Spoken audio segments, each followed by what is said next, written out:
In autonomous, our robot can hit the correct color ball, read the key that's there to place the glyph in the correct column, go to the pit to grab extra blocks and place the blocks into the correct column based off of the key, and then go back to the pit to grab extra blocks, ranging from about 3 to 5 extra blocks, and then park in the safe zone all in 30 seconds.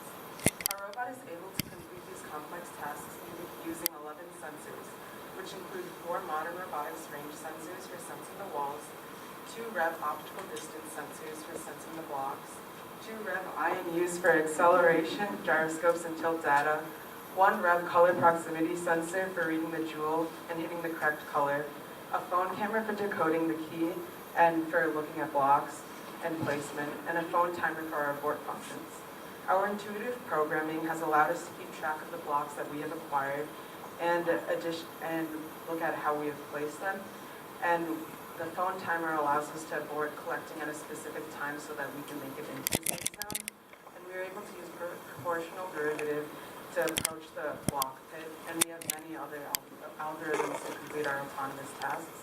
And the combination of our get blocks and place blocks methods have allowed us to efficiently and accurately get multiple blocks and proceed to place the blocks in the correct column.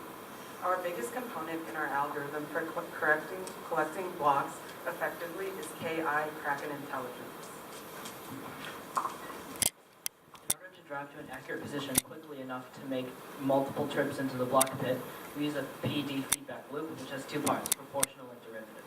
The proportional part is concerned with what is happening now. It applies a correction factor to the robot's motion based on the distance to the target. However, this part alone is not perfect, as the robot will continually oscillate closer and closer. Another part of the PD loop that further increases the speed available to the robot is the derivative. This part is concerned with what will happen in the future. Using a set of manually adjusted coefficients, it predicts the robot's future motion and actively damps down the correction factor, so the robot will reach zero velocity exactly as it reaches the target.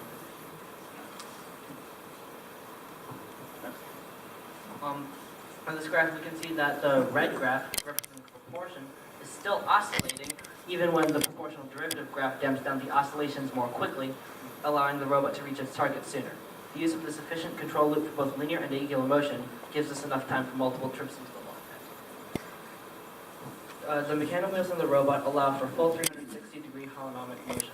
To achieve this, the wheels are controlled in 2 diagonal pairs, by the sine of the angle we want to drive or by the cosine, but they're also offset by 45 degrees to account for the angle.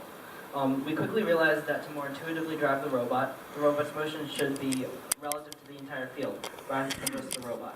For example, if we push the joystick, the robot should move the same way whether it's facing forward, backward, or any other direction. To do this, we used the gyroscope sensors to further offset the robot's heading.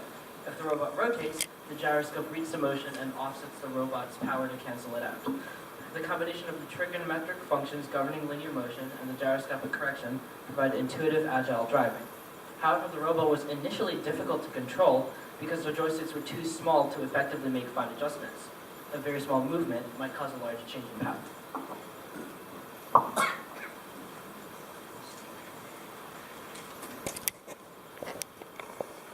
To maximize the usage of our controller's joysticks, we split the movement controls into 3 cubic functions.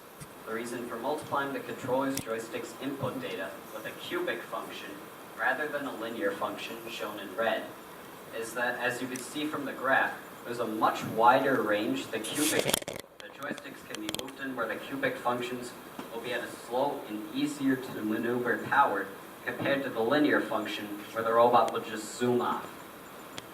So to further assist with control, we have 3 cubic functions. A default cubic function capped at 70% power for regular movement, a fine control for precision alignment, and a function we like to call warp speed. Warp speed allows the robot to go at a full 100% power, and with 100% power, our robot can traverse the field in an incredible 2.1 seconds.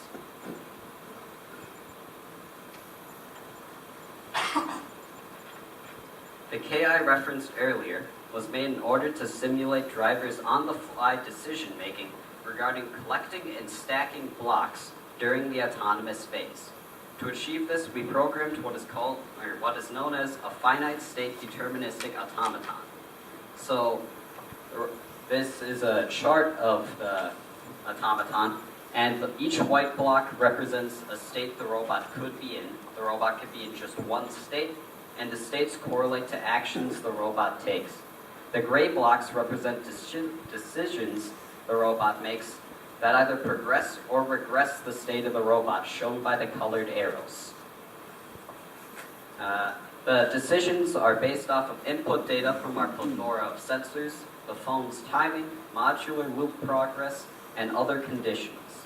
Again, the purpose of this KI is to harvest the blocks from the center of the pit and place them during the autonomous phase and simulate what a real human driver would do.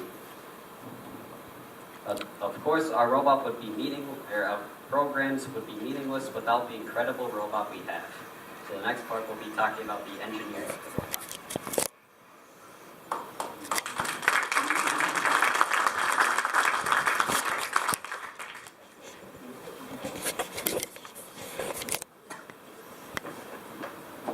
So in order to help with building the robot, we used the SolidWorks software in order to CAD and design the robot. Here we pulled up the CAD designs for just the 7th iteration of the robot.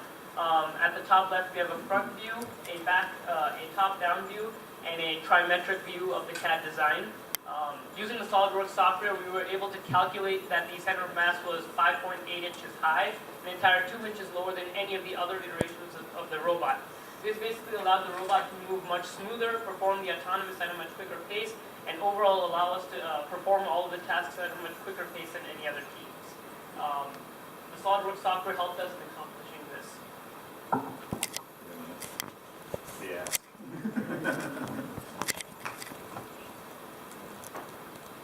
All right. Thanks everybody for talking.